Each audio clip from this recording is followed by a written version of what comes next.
Hello and welcome to Street Smart Investing. My name is Albert and it is Sunday, May 9th, 10 o'clock p.m.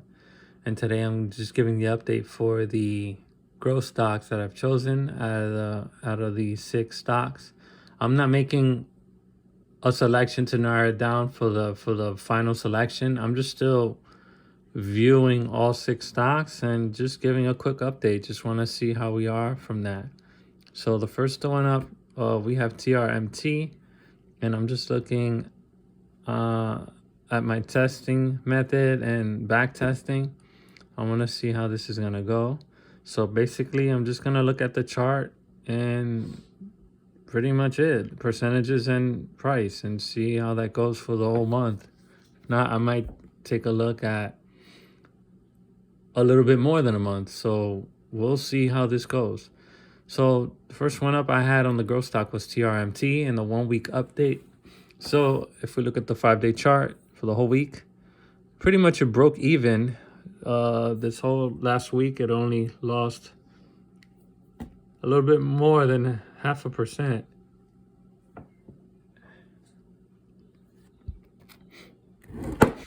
Oh boy. Sorry about that. So the next one up, let me fix this real quick. Sorry about that. Okay, so the next one up we have is SMED. I had that one on the list. And let's see, yeah, 5-day chart.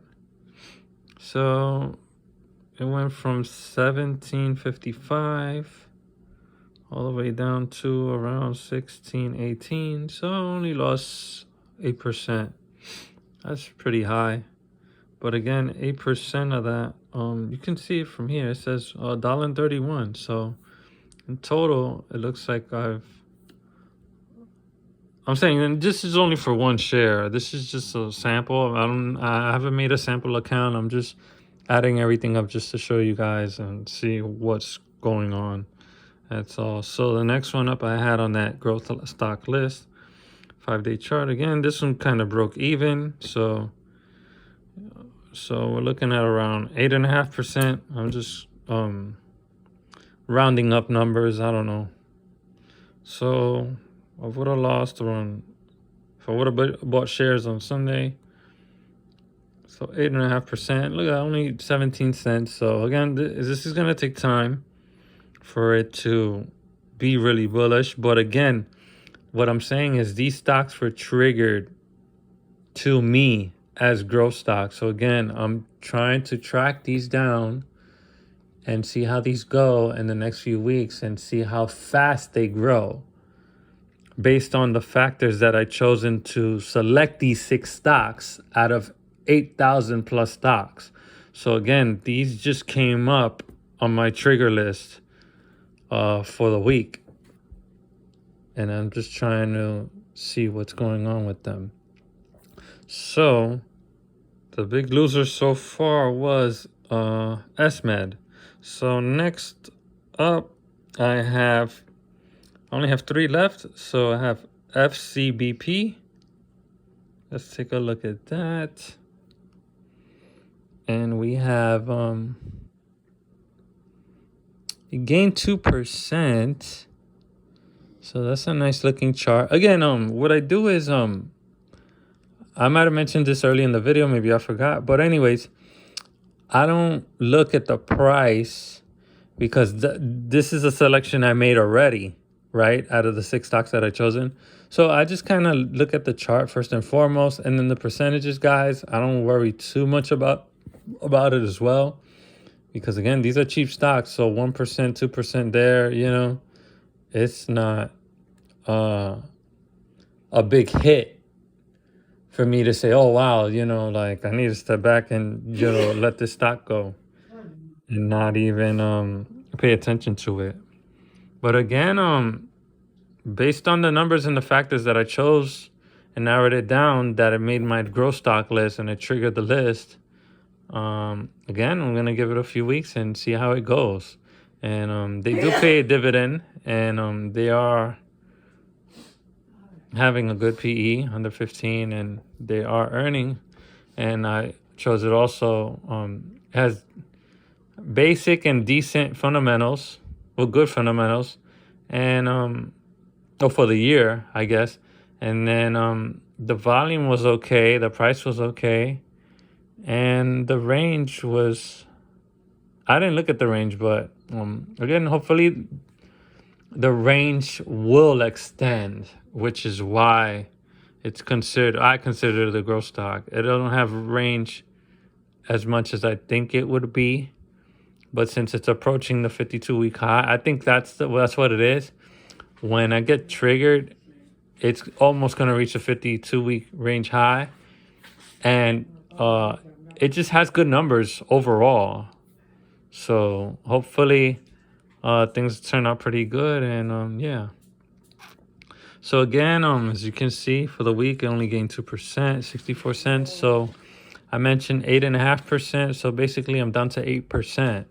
If I would have bought one stock of each growth stock starting since the video that I posted. So total loss for the week, I would have lost just 8%.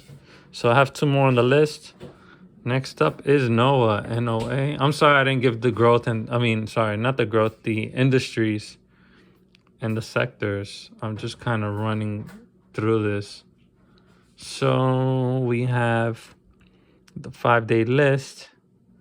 So probably would have gained a little bit. Yeah, 4%. So it would have been down to, let's say 4%.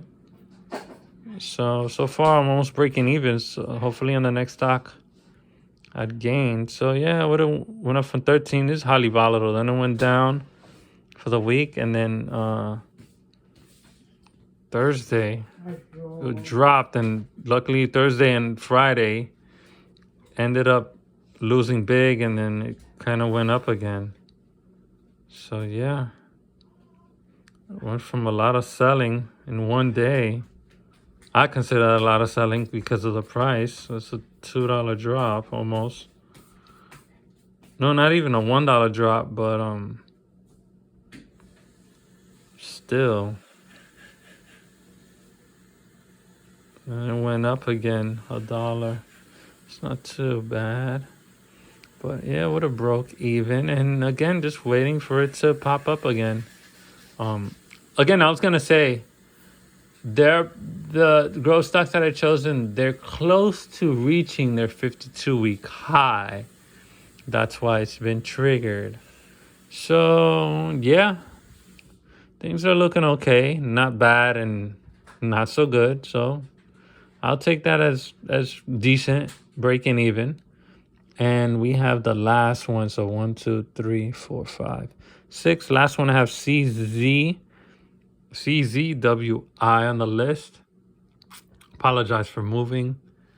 I would have just gained for the last week around 0.7%. So we're looking at about what was it?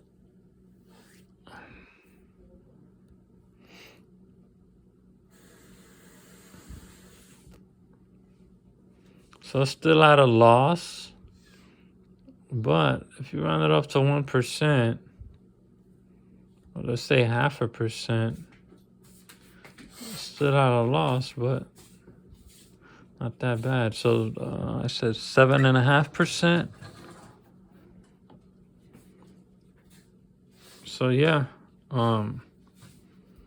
stock is still cheap. Kind of went down, then it went up here.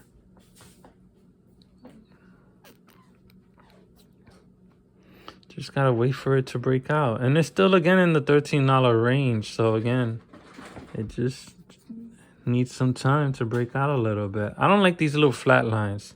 That's starting to tell me that throughout the whole week that there wasn't enough trading, because I thought it would be more than that. Yeah, anytime you see little flat lines like that, that means there's a period where I call it flatlining. I don't know what the correct term is. Anyways, it just looks like it's flatlining every now and then. I don't really like that because there's no movement, in price. There's no change. There's no range, you know.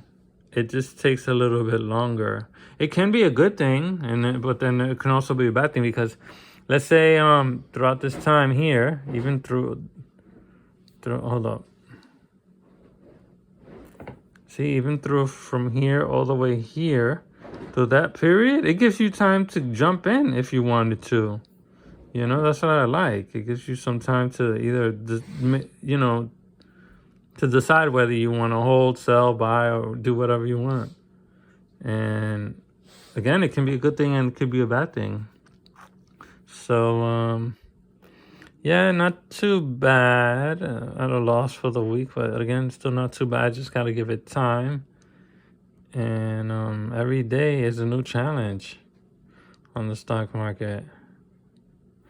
I see it has good earnings.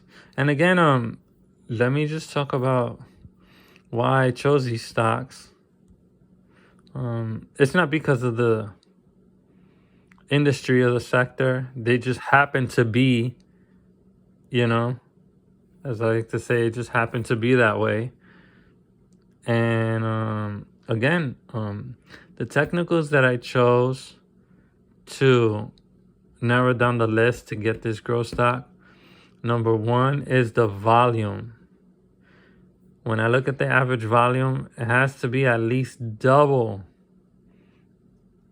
The current volume has to be at least double the average volume.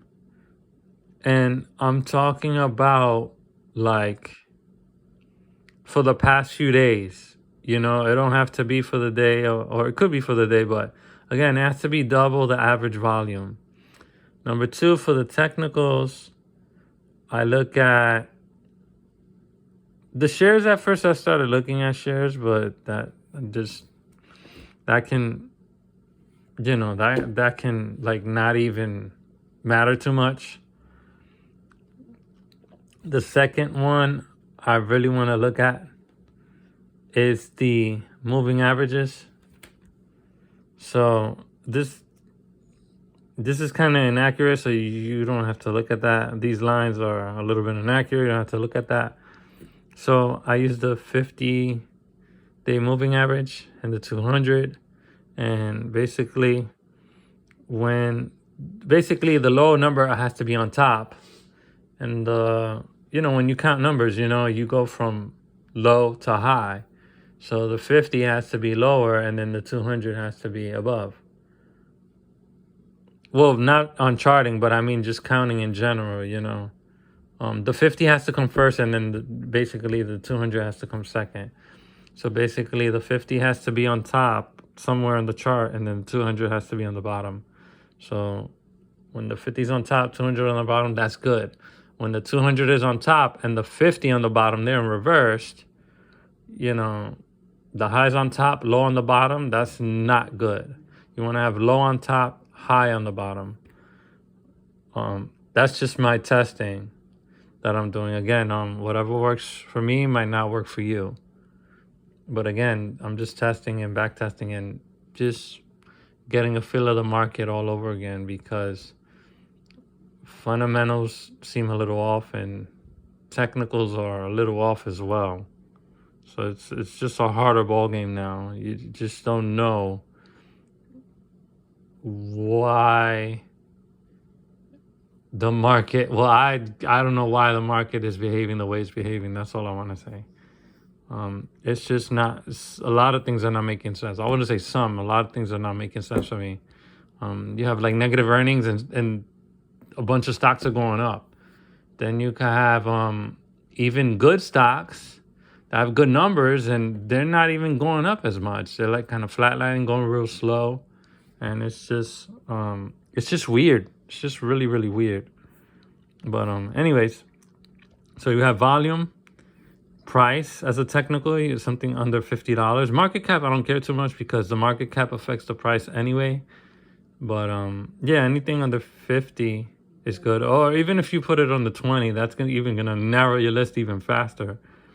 But I like to keep it generally under $50. Could be a growth stock. So we have volume for technicals, price, or we have market cap, or you can also look at range as well, 52-week range and the day's range. You want to have that price approaching the close to the high on the higher side. That way it can beat the 52-week high. I look for definitely that because that's a bullish sign. I just want to simplify it so it can be bullish automatically just by looking at those numbers. I try to keep it just real simple. That's what I look for. And again, fundamentals, you want positive earnings. And you don't want the stock to be shorted. So I've looked for a factor in which even the amount of shares, it doesn't matter. But the stock for people to try and short it, it's like really, really low. It's a low percentage of people trying to short this stock. So that's always a good sign. That's one of the main factors I chose this stock as well, and all the other 5 as well.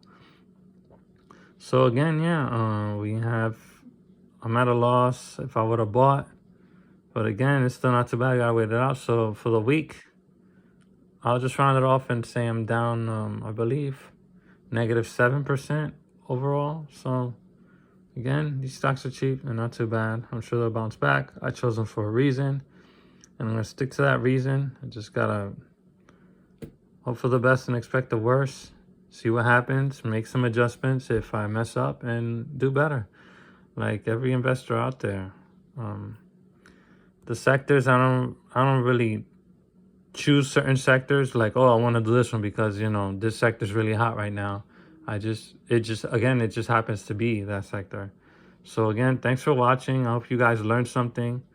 I hope these stocks work on my growth stock list, and hopefully I can get some gains and jump in one of these stocks. I'm not going to choose all 6. I'll probably choose 1 or 2, and basically the cheapest ones and the best looking charts. So maybe out of the 6 stocks, I can narrow it down to 2. That way I can buy more shares instead of 1 share on each one. And yeah, just 1 or 2 is fine. You don't really need like 10 growth stocks. That's just kind of way too scattered, I think, you know, and it just works out better that way, you know. So yeah, there's always stocks every week, you know. Every week there's always new stocks that are being triggered. So yeah, thanks for watching, and hope you learned something, and see you in the next one. We'll get the next update either next week, and if not, towards the end of the month. Thank you, and bye.